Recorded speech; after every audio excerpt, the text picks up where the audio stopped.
Asia cup ఫైనల్లో పాకిస్తాన్ పై అద్భుత ప్రదర్శన చేశారు టీమిండియా క్రికెటర్ తిలక్ వర్మ. పాకిస్తాన్ పై భారత విజయంలో కీలక పాత్ర పోషించాడు. దీంతో ఈ యంగ్ తెలుగు క్రికెటర్ కి ప్రశంసలు వెల్లువెత్తుతున్నాయి. ఆసియా కప్ టూర్ తర్వాత హైదరాబాద్ కి చేరుకున్న తిలక్ వర్మ మంగళవారం తెలంగాణ ముఖ్యమంత్రి రేవంత్ రెడ్డిని మర్యాదపూర్వకంగా కలిశాడు. ఈ సందర్భంగా తిలక్ వర్మని అభినందించిన సీఎం చిరు సత్కారం చేశారు. అనంతరం తాను సంతకం చేసిన క్రికెట్ బ్యాట్ ని ముఖ్యమంత్రికి బహుకరించారు. అలాగే ఆసియా కప్ ఫైనల్లో పాకిస్తాన్ ని రఫ్ఫాడించాడు మన Telugu young cricketer Tilak Varma. Team India గెలుపుతో కీలక పాత్ర పోషించాడు. దీంతో ఈ యువ క్రికెటర్ పై క్రికెట్ దిగ్గజాల నుంచి రాజకీయ నేతల వరకు ప్రశంసల వర్షం కురిపిస్తున్నారు.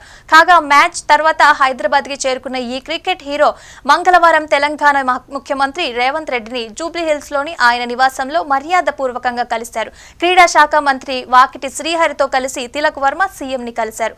ఆసియా కప్ లో అద్భుత ఇన్నింగ్స్ ఆడిన తిలక్ వర్మని రేవంత్ రెడ్డి అభినందించారు. అనంతరం చిరు సత్కారం చేయడం కూడా జరిగింది.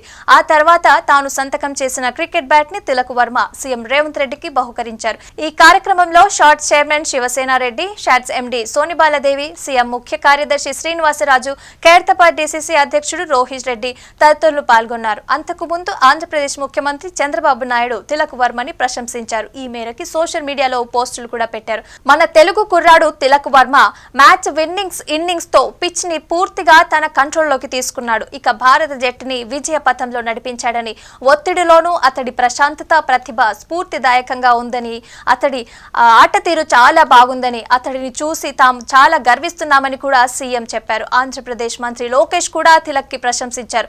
ఇటీవల భారత్ పాకిస్తాన్ మధ్య జరిగిన ఆసియా కప్ 2025 ఫైనల్ మ్యాచ్ లో చెలరేగిపోయిన తిలక్ వర్మ చేజింగ్ లో కేవలం 20 పరుగులకే 3 వికెట్లు కోల్పోయి పీకల్లోతు కష్టాల్లోకి కూరుకుపోయింది భారత్. ఈ క్రమంలో పాక్ ప్లేయర్లు అదే అదునుగా భావించి భారీ స్థాయిలో స్టేడింగ్లు దిగారు. దీంతో భారత జట్టు కాస్త ఒత్తిడికి గురైంది. ఆశయంలో క్రీజ్ లోకి వచ్చిన తిలక్ వర్మ తీవ్ర ఒత్తిడిలోనూ అద్భుత ప్రదర్శన చేశాడు. అనవసరంగా ఆవేశానికి గురి కాకుండా ప్రశాంతంగా ఆడాడు.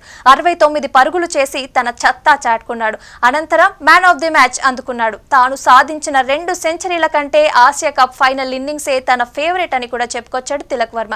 ఇక ఈ ప్రదర్శనతో దేశవ్యాప్తంగా అభిమానులు సంపాదించుకున్న తిలక్ వర్మ ఇప్పుడు టీమిండియాకి కొత్త ఆశాకిరణంగా మారిపోయాడు.